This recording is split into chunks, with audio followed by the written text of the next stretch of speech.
दरवाजे तोड़े, उन पर एफआईआर करी बहन जी ने, और दूसरी तरफ उनकी धर्मपत्नी शाइस्ता परवीन को आपने टिकट दे दिया। किसको बेवकूफ़ बना रहे हैं आप? दलितों को? राजू पाल जिसको मारा था वो उन्हीं की पार्टी का विधायक था। जिस पार्टी के विधायक को एक आदमी ने मारा हो और जिसने मारा हो उसी की धर्मपत्नी को उसी पार्टी से आप जो चुनाव लड़ा रहे हैं, और फिर आप कहते हैं कि आप गैंगस्टर्स के खिलाफ में। हेकड़ी अब किसी की चलने वाली है नहीं।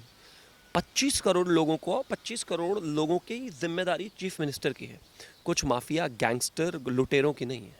एग्जाम्पल के तौर पर कोई आदमी 2 कमरों के मकान में रहता है अपनी जवान बहन, अपनी बेटी, अपने बच्चे, अपने बाप दादा के साथ। अगर कोई गैंगस्टर आकर उसके उस 2 कब्जे के मकान को कब्जाने लगे तो सरकार का काम उस 2 कमरे के मकान वाले को बचाना है। ये नहीं है कि अतीक अहमद के साथ खड़े होकर उसको बताकर कहें और लड़कों से गलती हो जाती है और उसको माननीय बनाकर आप गैंगस्टर की तरफ खड़े हो जाओ। सरकार का काम गरीब आदमी की तरफ। देखना शुरू कर चुके हैं द फ्रंट न्यूज और मैं हूं आपके साथ आशीष तिवारी। उत्तर प्रदेश में माफिया के मर्डर के बाद और खास तौर से उनकी एक हत्या के बाद, इनकाउंटर पहले हुआ उसके बाद उनकी हत्या हुई, यानी अतीक अहमद की। उनके बेटे अशद का इनकाउंटर होता है और ठीक 48 घंटे बाद अतीक अहमद और उनके भाई अशरफ की हत्या कर दी जाती है। और सबसे बड़ी बात यह बढ़ जाती है कि पुलिस के संरक्षण में अतीक अहमद और अशरफ प्रयागराज पहुंचे रहते हैं और उसके बाद ये हत्या हो जाना कितनी बड़ी प्रश्न चिन्हों के घेरे में लाके खड़ा कर देता है, जिसपे विपक्ष को अब मौका मिल गया है और विपक्ष अब सवालिया निशान खड़ा कर रहा है योगी आदित्यनाथ के खिलाफ। आई इसी सब प्रकरण में जानने के लिए और खास तौर से राजनीति को और नज़दीक से समझने के लिए हमारे साथ शिवम त्यागी जी हैं, राजनीतिक विश्लेषक हैं। आइए जानने की कोशिश करते हैं। सर, आपका बहुत बहुत स्वागत। धन्यवाद। बताइए। अतीक अहमद माफिया डॉन कह लीजिए, राजनीति से पीछे का पृष्ठभूमि देख लीजिए, उसके बाद अगर विपक्ष ये कहने के लिए तैयार हो जाता है और ख़ास तौर से देखा भी जाए तो पुलिस प्रशासन के सामने रहते रहते और 3 लोगों के द्वारा उनकी हत्या कर दी जाती, कैसे देखते हैं आप? मुझे लगता है कि वैसे भी उम्र कैद हो ही गई थी और 100 से ज़्यादा केसेस थे, तो ज़िंदगी तो वैसे भी उसकी बाकी सब जेल में ही कटनी थी। बेहतर होता अगर कानून के तहत होता, लेकिन वही है ना कि होने को कौन टाल सकता है। अब अगर आप बम का कारोबार करोगे तो एक दिन तो बम आपके घर में भी फटेगा ही ना। अगर लोगों को मारोगे तो एक दिन तो कोई आपको भी मारेगा। हज़ारों बीघा लैंड ज़मीन कब्जाने का, हथियाने का मामला हो, 8 आई थिंक बलात्कार के शायद मुकदमे हैं उस पर, 18 या 20 या पता नहीं कितने, शायद ज़्यादा हैं, 50-55 मेरा ख्याल जितने हैं, 60 के करीब हत्याओं के मुकदमे हैं। तो आदमी संत तो नहीं था, उतना तो तय है।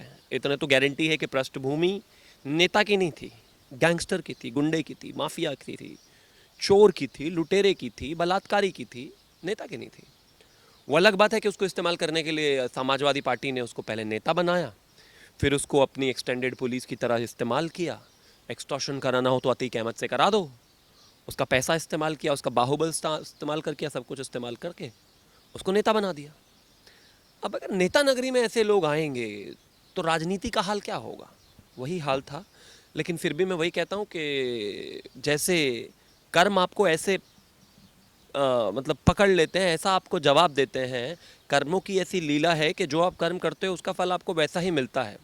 वो ऐसे जैसे 100 गायें होती हैं ना, गाय माता, तो 100 गायों में जैसे बछड़ा अपनी माँ को पहचान लेता है, ऐसे ही जो कर्म होते हैं वो आपको आपके भरने ही पड़ते हैं पूरे। आज ही उनके कर्म थे जो उनके सामने आए। मैं फिर भी यही कहूँगा कि जो जिन 3 लड़कों ने ये किया उनसे सख्ती से पेश आएगी सरकार। और आगे देखिए जो भी इसमें चीज़ें हैं, परत क्या है इसमें, ISI है इसमें, पाकिस्तान है, क्योंकि पता चला कि हथियार आए थे काफ़ी, तमाम चीज़ें ऐसी हैं। मुझे लगता है इंतज़ार करना चाहिए, सब कुछ क्लियर होगा। लेकिन हाँ, आम आदमी की अगर बात करें तो उत्तर प्रदेश छोड़िए पूरे देश में लोग खुश हैं। वो वैसे ही कह रहे हैं कि अब तो सीएम योगी आदित्यनाथ को इस्तीफा दे देना चाहिए। ओवैसी से आप इससे ज़्यादा कुछ उम्मीद कर नहीं सकते। उमेश कोल्हे का जब सर तन से जुदा कर दिया था तब किसी ने इस्तीफा दिया था क्या? उद्धव ठाकरे ने। कन्हैया का जब राजस्थान में कर दिया था जोधपुर में, तो उसके ऊपर CM गहलोत ने इस्तीफा दिया था? या फिर असदुद्दीन ओवैसी कुछ बोले थे? नहीं ना। तो जब वो बोले नहीं तो आज उनको इस्तीफा चाहिए। गैंगस्टर में हिंदू मुस्लिम का मसला नहीं है। उसने सिर्फ हिंदुओं को परेशान किया ऐसा नहीं है, उसने मुसलमानों को भी मारा है, सबको मारा है, सबकी ज़मीनें हथियाई है। उसमें हिंदू मुस्लिम आप क्यों ढूंढ रहे हैं? लेकिन अगर ढूंढ ही रहे हैं तो उत्तर प्रदेश की सरकार ने अभी एक लिस्ट कल जारी की थी। वैसे तो इतनी नीचता पर आदमी को नहीं आना चाहिए कि आप इस स्तर तक गिर जाएं और गुंडों मवालियों में भी उनकी ढूंढने लगे उनकी जाति और धर्म। लेकिन अगर ढूंढ ही रहे हैं तो उस लिस्ट को देख लीजिए। मेरे पास असदुद्दीन ओवैसी का एड्रेस नहीं है, वरना मैं जाके उस लिस्ट को उनके दरवाजे पे जरूर चस्पा कर देता, जिसमें 100% अगर अपराधियों को मारा गया है तो उसमें से 80% हिंदू हैं। विकास दुबे को क्या मैं इसलिए सही ठहराने लग जाऊं कि वो ब्राह्मण था? नहीं ना। अब अगर आप गुंडाई करोगे, गुंडागर्दी करोगे, पुलिस को मारोगे, खुले में बमबाजी करोगे, तो आपका अंजाम ऐसा ही होगा। पुलिस से हो, मुठभेड़ में हो, गैंग वॉर में हो, क्योंकि आपके कर्म ऐसे ही रहे हैं ना। आपको लगता है प्रशासन जिसके नाम पर योगी आदित्यनाथ की दूसरी बार सरकार आई कि उत्तर प्रदेश में प्रशासनिक व्यवस्था बहुत चुस्त और दुरुस्त हो गई है, लेकिन सवाल तो खड़ा करता है ना कि आखिर में प्रशासनिक व्यवस्थाओं में आने के बाद जो अदालतें इनको मौका दी थी कि आप पूछताछ कर लीजिए और उस दौरान अगर हत्या कर दी जाती तो सवाल तो लोग खड़ा करेंगे ना। अभी पिछले साल अवनीश अवस्थी जी ने एक डोजियर निकाला था। उस डोजियर में उन्होंने बताया था सरकार की तरफ से कि हमने 160 गैंगस्टर्स की एक लिस्ट बनाई है, जिसमें से 16 को हम अभी तक कन्विक्ट करा चुके हैं और 80 से ज़्यादा गिरफ्तार हैं। 2500 कुछ करोड़ रुपए की हमने 2500 करोड़ रुपए की प्रॉपर्टीज़ हमने जब्त की है। अब जब सरकार 16 को कन्विक्ट करा सकती है तो इसको भी करा चुकी है। 100 केसेस में आज तक अतीक अहमद कन्विक्ट नहीं हुआ था। ये योगी आदित्यनाथ की सरकार का मामला है कि चीज़ों को ट्रायल को फास्ट करना, स्टेट की तरफ से मजबूती से केस लड़ना, गवाहों को हैकल ना होने देना कि उमेश पाल के मामले में उसको कन्विक्शन मिला। आज तक 44 साल में नहीं मिला। क्या मुलायम सिंह यादव के समय में कन्विक्शन मिला? उनको नहीं मिला। क्या अखिलेश यादव के समय में कन्विक्शन मिला? उनको नहीं मिला। इवन मायावती जी के समय में केसेस हुए, उसके घर के दरवाजे तोड़े, लेकिन कन्विक्शन वहाँ भी नहीं हुआ। और कमाल की बात देखिए किस तरह की नूरा कुश्ती है। एक तरफ तो आपने अतीक के जो है दरवाजे तोड़े, उन पर एफआईआर करी बहन जी ने, और दूसरी तरफ उनकी धर्मपत्नी शाइस्ता परवीन को आपने टिकट दे दिया। किसको बेवकूफ़ बना रहे हैं आप? दलितों को? राजू पाल जिसको मारा था वो उन्हीं की पार्टी का विधायक था। जिस पार्टी के विधायक को एक आदमी ने मारा हो और जिसने मारा हो उसी की धर्मपत्नी को उसी पार्टी से आप जो चुनाव लड़ा रहे हैं और फिर आप कहते हैं कि आप गैंगस्टर्स के खिलाफ थे। तो अगर ये सरकार वो कर सकती थी तो वही करती। सरकार ऐसा नहीं चाहती थी। क्यों चाहेगी सरकार ऐसा? क्या होगा? क्या उत्तर प्रदेश में कोई चुनाव है आज? नहीं। या फिर यूं कहिए कि क्या इससे कुछ फायदा होने वाला है? नहीं। ये तो जनभावना है जो लोग खुश हैं। लेकिन सच यही है कि सरकार ने तो उसको कन्विक्ट कर दिया था और उत्तर प्रदेश में हेकड़ी अब किसी की चलने वाली है नहीं। 25 करोड़ लोगों को, 25 करोड़ लोगों की जिम्मेदारी चीफ मिनिस्टर की है, कुछ माफिया गैंगस्टर लुटेरों की नहीं है। एग्जाम्पल के तौर पर कोई आदमी 2 कमरों के मकान में रहता है अपनी जवान बहन, अपनी बेटी, अपने बच्चे, अपने बाप दादा के साथ। अगर कोई गैंगस्टर आकर उसके उस 2 कब्जे के मकान को कब्जाने लगे तो सरकार का काम उस 2 कमरे के मकान वाले को बचाना है। ये नहीं है कि अतीक अहमद के साथ खड़े होकर उसको बताकर कहें और लड़कों से गलती हो जाती है और उसको माननीय बनाकर आप गैंगस्टर की तरफ खड़े हो जाओ। सरकार का काम गरीब आदमी की तरफ खड़ा होना है और यही हुआ है। लेकिन जहाँ तक बात आपने कहा कि सवाल खड़े हो, मुझे लगता है इसी उत्तर प्रदेश में आपने देखा लोग प्लाकार्ड लेकर आते थे कि हमें डाल दो जेल में। खुद आए हैं, पिछले दिनों भी आए हैं, रोज़ाना आते हैं। वो इसीलिए क्योंकि डर है ना। मुझे तो ये समझ में नहीं आ रहा कि अब आने और ये होगा। उत्तर प्रदेश इस देश का सबसे शांत राज्य बनेगा। आपको एग्जाम्पल सेट करना पड़ेगा। 2.5 लाख लोगों पे एक पुलिस वाला आता है। अब आप सोचते हो कि बहुत माइल्डली सॉफ्टली इसको स्टेट को चला पाए, वो संभव नहीं है। बेहतर है कि आप इसी तरीके से इसको आगे लेकर जाएं, लेकिन कानून व्यवस्था के अंतर्गत। कानून व्यवस्था की बात कर दी तो अखिलेश यादव ने भी कह दिया कि योगी राज में कानून व्यवस्था ही ठीक नहीं चल रही है। ऐसे में जब एक व्यक्ति पुलिस की गिरफ्त में है, वो ठीक से सही नहीं है, उसकी सुरक्षा सही से नहीं रही है, तो प्रदेश की जनता की सुरक्षा कैसे योगी सरकार करेगी? सवालिया निशान तो लगाएंगे। इनको मुझे समझ में नहीं आता कि ये 2 तरफा बात इतनी शानदार तरीके से कैसे कर लेते हैं। जब उमेश पाल की हत्या हुई, रोज़ाना विधानसभा में खड़े होकर चीख रहे थे, चिल्ला रहे थे, बम बज रहे हैं, गोलियां चल रही हैं खुले में, गुंडा राज, ये हो गया वो हो गया, तब तो उधर से रो रहे थे। जब पुलिस अतीक अहमद को उठा लाई तो चाचा जी ने इधर से रोना शुरू कर दिया कि उनके बेटे को मार देंगे, अतीक को मार देंगे। आज भी कह रहे थे कि उनके 4 बचे हुए बेटों को भी मार देंगे, और अब कह रहे हैं क्यों मार दिया, कानून नहीं है। तय कर लो भैया आपको कौन सी लाइन फॉलो करनी है।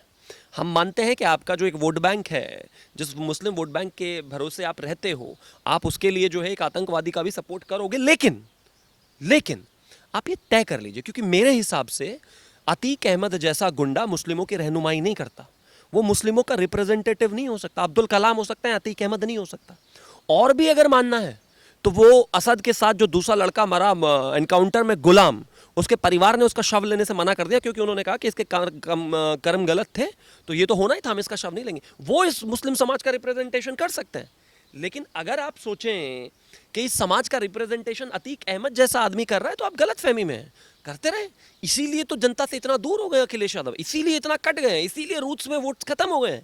आप जब बेसिक चीज़ों पर समझ नहीं रखेंगे और गैंगस्टर्स का समर्थन करेंगे तो माफ़ कीजिए, जनता तो अपना मन बनाएगी ना, और उसने बनाया है। प्रोफेसर रामगोपाल पहली बार इस पूरे प्रकरण में चुप्पी जब तोड़ते हैं तो ये कह देते हैं कि अतीक के जो 4 बच्चे अभी बचे हैं, चारों जेल में हैं और उनकी एक तरीके से वो ये कहना चाहते हैं कि सुरक्षित नहीं है।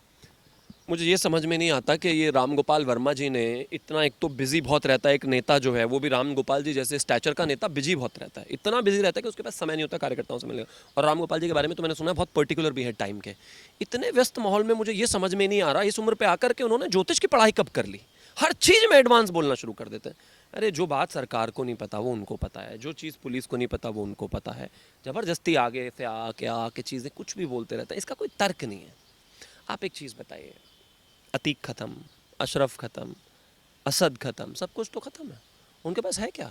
जिन लोगों ने इस देश प्रदेश के हज़ारों लोगों को ऐसे किया होगा, कितनी कितनी महिलाएं बेवा हो गई, कितनों के भाई चले गए, कितनों के बच्चे चले गए, कितनों के माँ बाप चले गए, कितनों को मार दिया। राजू पाल को 2002 में अशरफ के सामने राजू पाल चुनाव लड़े थे, वो सीट खाली की थी अतीक अहमद ने, बावजूद उसके राजू पाल जीत गए, अशरफ हार गए। नफरत इतनी भर गई कि राजा को कैसे किसी ने चैलेंज कर दिया। प्रयागराज शहर में 10 किलोमीटर भागा राजू पाल, पुलिस वालों को फ़ोन किया, सबको फ़ोन किया, किसी की हिम्मत नहीं पड़ी कि उसको जाके बचा दे। ये टेरर था अतीक अहमद का, 100 गोलियां मारी, मार दिया उसको। फिर उसके बाद जब ये हो गया तो उसके बाद राजू पाल का परिवार उसको उठाकर ऑटो में डालकर हॉस्पिटल लेके जाने लगा। उनको लगा कि बच ना जाए तो 100 गोलियां और मारी। किस अतीक अहमद की बात कर रहे हैं? किसका सपोर्ट कर रहे हैं? राम गोपाल यादव पैसा वैसा पहुंचा दिया है क्या? मैं तो पूछना चाहता हूँ कि संत नहीं था वो। इन्वेस्टिगेशन होनी चाहिए, जी होनी चाहिए। जो 3 ये लोग हैं इनके साथ सख्ती से पेश आया जाना चाहिए, जी आया जाना चाहिए। लेकिन मीडिया का काम है अतीक अहमद को विक्टिम प्ले नहीं होना चाहिए। विक्टिम मत दिखाइए अतीक अहमद को, विक्टिम नहीं है वो किलर था, वो गुंडा था, बदमाश था, बलात्कारी था, वही था वो, ज़मीनें हटाने वाला था और सरकार को दिखाने वाला था। और उमेश पाल का जो हत्या का विषय है, उस हत्या में सिर्फ सरकार का अपमान नहीं था, सरकार को बदनामी है, सरकार का चैलेंज नहीं दिया था असद ने उत्तर प्रदेश को चैलेंज दिया था। उत्तर प्रदेश का अपमान था वो चाहते तो उमेश पाल को घर में मार सकते थे घुस के, लेकिन घर में नहीं मारा उन्होंने दिखाया उत्तर प्रदेश के 25 करोड़ लोगों को और सरकार को कि ये देखो आज भी हमारी इतनी चलती है और हम जो है सड़क पे घेर के मारेंगे और पुलिस वालों को भी मार देंगे और वकील को भी मार देंगे और गवाह को भी मार देंगे। अभी पिछले दिनों शाइस्ता परवीन ने, मीडिया में रिपोर्ट्स थी, शाइस्ता परवीन ने अतीक अहमद को फ़ोन करके ये कहा कि आपने असद को इस धंधे में नहीं डालना चाहिए था। तो अतीक अहमद ने ये कहा था कि शेर का बच्चा है, शेर ही तो बनेगा, शेर का ही तो काम करेगा। आज 40 साल में 19 साल में पहली बार तो मुझे ढंग से नींद आई है। धन्यवाद। कुल मिलाकर के हमने जिस तरीके से अपेक्षा की थी अपने तेवर और अपनी वाकपटुता से, त्यागी जी ने आपके सारे सवालों को, हमें लगता है कि आप संतुष्ट हो गए होंगे। जिस तरीके से विपक्ष अपने रोने को प्रमुखता से दिखाना चाहता है, चाहे ट्विटर के माध्यम से, चाहे टीवी चैनल के माध्यम से, चाहे खबरों की एकजुटता को लेकर के, आपने बखूबी इस चीज़ को समझा होगा, जाना होगा और इन्होंने इस चीज़ का जवाब भी दिया। कैमरा सहयोगी सोमनाथ सिंह के साथ Ashish Tiwari, the Front News, New Delhi.